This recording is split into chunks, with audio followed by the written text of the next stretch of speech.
N'est-ce pas la 13e boîte? Ouh, et si, elle est là. 13e short box, les amis. On continue. On ne lâche rien. Alors, comme je vous l'ai dit, il y a toujours un comics qui se balade par rangée dans chaque boîte. C'est une tradition. Ça, c'est un truc que j'ai acheté en Angleterre en octobre dernier. Je ne sais pas si cette série sortira un jour en français. C'est une série de Kieron Gillen et Dan Mora. Gros succès pour Boom Studios aux États-Unis. Ça s'appelle Wines and Future. J'avais pris le premier numéro. Et c'est très chouette. Je trouve que Dan Mora est devenu un très très bon dessinateur. Alors, qu'est-ce qu'on a chez les Indés? Plein de choses. Plein de choses. C'est un grand fourre-tout. Et d'ailleurs, j'en ai plein d'autres. Donc, il faudrait que je fasse une deuxième boîte certainement un jour. Nous avons, dans le désordre. Alors ça, c'est un truc publié chez un indépendant. J'avais trouvé ça dans une boutique à Paris. Ça s'appelle Foster et c'est Brian Buccellato qui scénarise. Et la couverture, c'est Joe Benitez. Voilà, c'est pour ça que je l'avais pris. Pour la couverture de Benitez.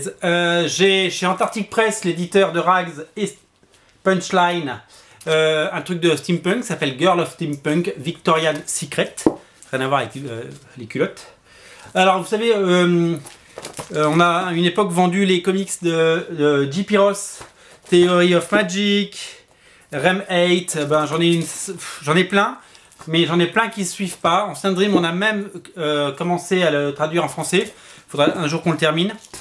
Voilà, donc différentes éditions, du 1, du 2, du 3. C'est un peu le bordel parce que c'était très mal. C'est une série c'était très mal numérotée, ces séries-là.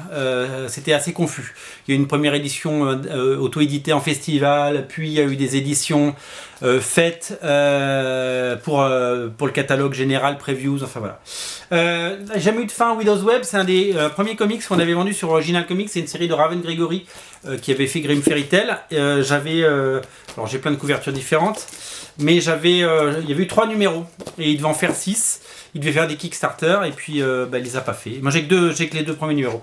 Azure, c'est un one shot de Nairo Fino qu'on voulait éditer, mais elle répond plus au téléphone. Robin Hood.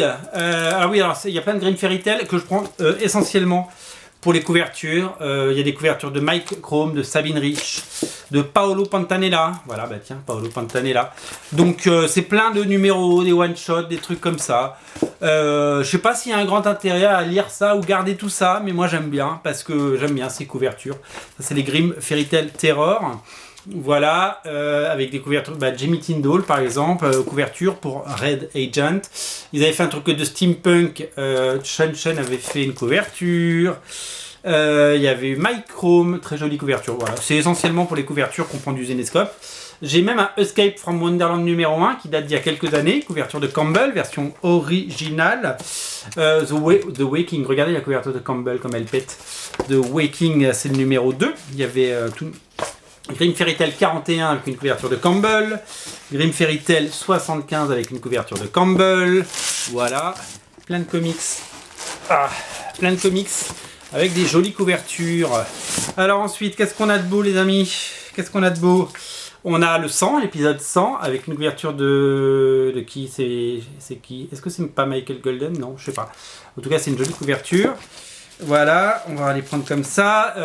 Grimm Fairy Tale 113, ah oui, Pantanella a fait des couvertures à une époque. Et je les prenais parce qu'elles étaient vraiment très chouettes.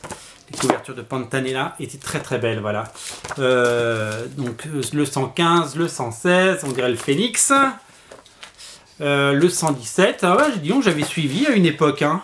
119, cette couverture magnifique du fabuleux Paul Green, que j'adore. J'adore Paul Green. Voilà, ça c'est le numéro, c'est un Halloween spécial. Wonderland numéro 1, couverture de Campbell. Voilà, je suis content de les avoir ceux-là. Numéro 40, couverture de... Qui a fait cette couverture? Je ne sais plus. 41 de Wonderland. 42 Pantanella. 43 Pantanella. 44 Sabine Rich. Voilà, j'aime bien ces couvertures, je trouve ça très chouette. Oz, la version Zenescope avec une couverture de Campbell, bien sûr. Reims, ça je l'avais acheté quand j'étais aux États-Unis il y a 5 ans. J'avais trouvé ça dans une boutique. Du Oz également. Voilà, couverture de Mike de Balfo sur un Grimm Fairy Tale swimsuit. Voilà, les swimsuits c'est toujours chouette parce que c'est des jolis pin-up. Voilà, David Finch qui fait des couvertures pour... voilà, toujours Pantanella pour... ah oui, c'était les one-shots qu'il y avait eu pour les 10 ans de Zenescope, Paul Green. Tiens, du Valiant avec un XO Manowar numéro 1, avec XO Manowar numéro 2. Ah, c'est marrant, j'avais lu XO Harbinger numéro 1. C'est marrant, j'avais essayé toutes ces séries à l'époque. Rai de Clayton Crane, numéro 1, numéro 2. Ah, j'avais oublié que j'avais ça. Vous voyez, j'avais oublié que j'avais essayé Valiant à une époque. Donc, j'en ai beaucoup, hein, du... hop, j'en ai beaucoup de l'indé. Voilà, Rai 4, 3, 4. Face numéro 1. Et ouais, du Face numéro 1. Deep State chez Boom Studio. Pourquoi j'avais pris ça? Aucune idée. Je sais même pas ce que c'est. Ah, ça c'était chez Boom Studio aussi. C'était les séries de Mark Waid. Je crois que ça sort en intégrale, ça d'ailleurs. Irremediable. C'était pas mal. C'était une version super héroïque c'était le point de vue sur les super-héros par Mark Waid. Donc j'avais pris Irremediable. Et il y avait l'autre série, Incorruptible. Voilà, couverture de Team Cell.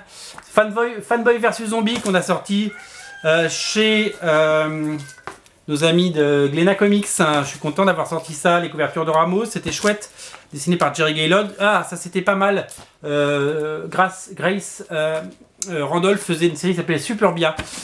C'était pas mal, il y avait quelque chose d'intéressant. Série de Dan Abnett, Hypernatural. Alors en fait, Boom Studio se cherchait à l'époque, il sortait plein de trucs.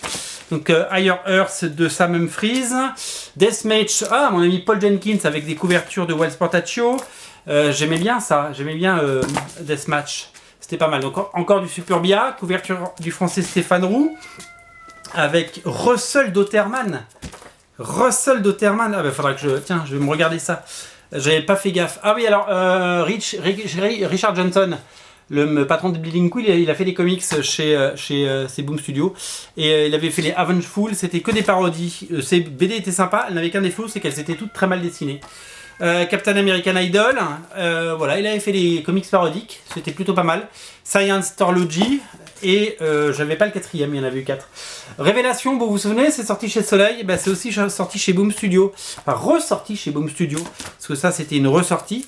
6 numéros de Paul Jenkins et Humberto Ramos. Alors lui je l'ai en anglais, je l'ai en français, je l'ai dans toutes les éditions. Mais quand on aime Paul Jenkins et Humberto Ramos, eh bien on ne compte pas. Alors vous savez, Fairy Quest avait été édité en France par Glénat. C'était sorti aux États-Unis sur Kickstarter. Et après c'était sorti chez Boom Studio. Moi comme un gros fanboy, j'avais repris tout. C'était ressorti en fascicule comme ça. Et après ils avaient sorti. Alors ça c'était... il y avait eu Fiction Squad. Fiction Squad, c'était la série de Paul Jenkins dans le même univers, et c'est sorti aussi chez Glénat Comics et c'était dessiné par Ramon Bax.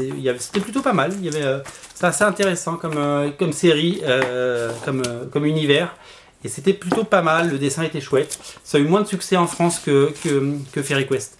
Strange Fruit qui est sorti chez Delcourt. Strange Fruit, j'ai les 4. C'est très beau, DJ Jones et Mark Waid. Toujours chez Boom Studio. Boom Studio qui a quand même eu plein de bons auteurs, notamment Frank Chou sur Skybourne. J'avais pareil tous les numéros en version originale. C'est sorti chez Delcourt, bien entendu. Voilà, hop, Skybourne. Intertwined, ça c'est la version Kickstarter. C'était le comic de Fabrice Sapolsky. Donc j'ai la version Kickstarter, j'ai la version que j'avais achetée, je sais plus où, je crois pendant le festival Paris Comics Expo, voilà, et puis j'ai le numéro 1 sorti chez Dynamite après, voilà, donc cette espèce de Spider-Man, c'était plutôt pas mal, c'était assez intéressant. Red Sonja que je prenais essentiellement pour les couvertures de Campbell, je crois que oui c'est la série de Carlos Gomez qui est sortie chez Grave Zeppelin, le tome 1, China couverture de Campbell, Déjà Toris, couverture de Frank Shaw, Miss Fury, couverture de Campbell, Army of Darkness, chez un éditeur qui s'appelle DDP, qui n'existe plus, couverture de Campbell, Red Sonja, couverture de Paul Renaud, et je pense pas que couverture de Paul Renaud, les pages intérieures aussi. Red Sonja, en fait il y a une nouvelle série Red Sonja tous les ans, hein.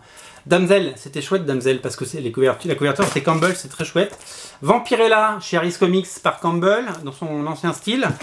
c'était très chouette. Kirby Genesis qui est sorti chez Panini à une époque. Mask, j'aimais bien Mask parce que c'est Alex Ross avait fait le premier numéro, c'est d'ailleurs le premier numéro sur un scénario de Chris Robertson.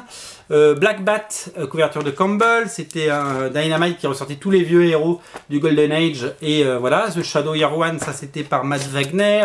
Vampirella Bloodlust de James Robinson, je crois que c'est sorti chez Graf Zeppelin. Ça c'est celui de James Robinson et Joey Jusco toujours. Vampirella numéro 1 avec une couverture de Madureira. Des numéros 1 de Vampirella, il y en a eu beaucoup plus que de numéro 2. Ça, et des couvertures d'Arthur Adams. Voilà, sur Vampirella, je les ai pris essentiellement pour les couvertures parce qu'à l'intérieur c'est pas fameux. Les Warlord of Mars et les couvertures de Campbell étaient à tomber par terre. Elles étaient vraiment dingues toutes ces couvertures. Les Warlord of Mars, vous savez, c'est tout l'univers de John Carter. Ah ben j'ai encore Miss Fury, je l'ai 2 fois, vous voyez. J'ai 2 Miss Fury. C'est fou ça. Je savais pas.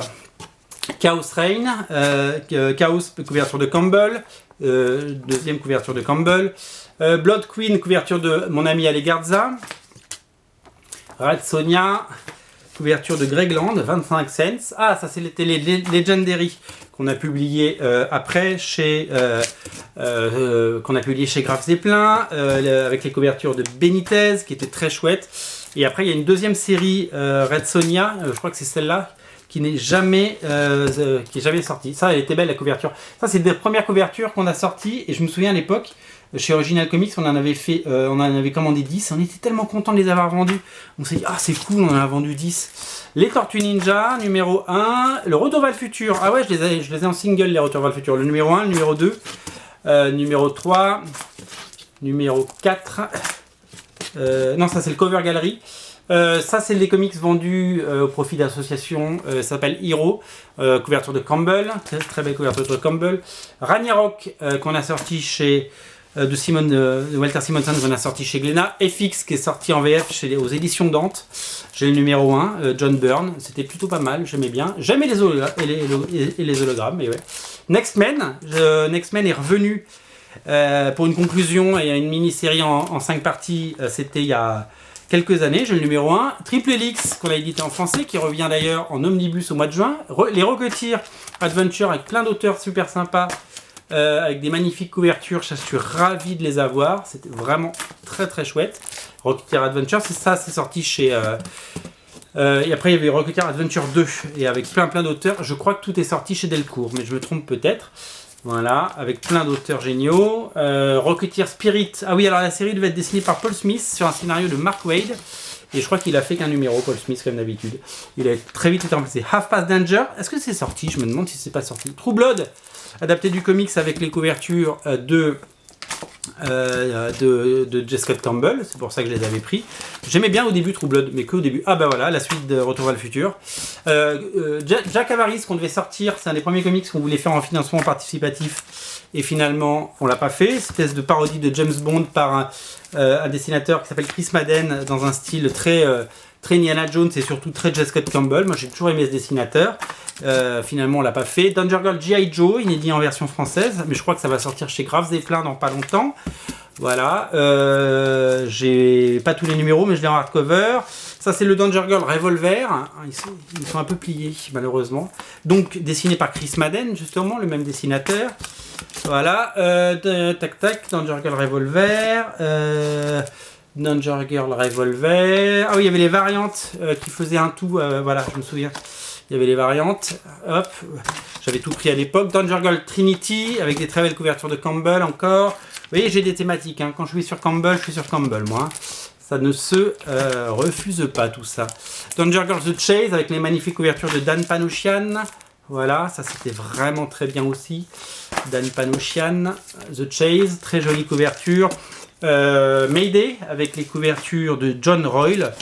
John Royle, un dessinateur anglais que j'aime vraiment beaucoup, qui fait de très très belles couvertures, notamment parce qu'il dessine très peu l'intérieur, mais c'est lui qui avait fait le Danger Girl G.I. Joe, notamment, et ben forcément Danger Girl Mayday, il avait fait. Clac clac Kodak, voilà, regardez toutes ces couvertures. Ça c'est Danger Girl Renegade en France, et Renegade il sort en français aussi, là il devait sortir, mais à cause du confinement il est un peu retardé. Voilà, avec plein de couvertures variantes super sympa. Voilà, c'est tout pour les indés. Enfin non, j'en ai plein d'autres, mais c'est tout pour cette boîte. Salut, à très vite.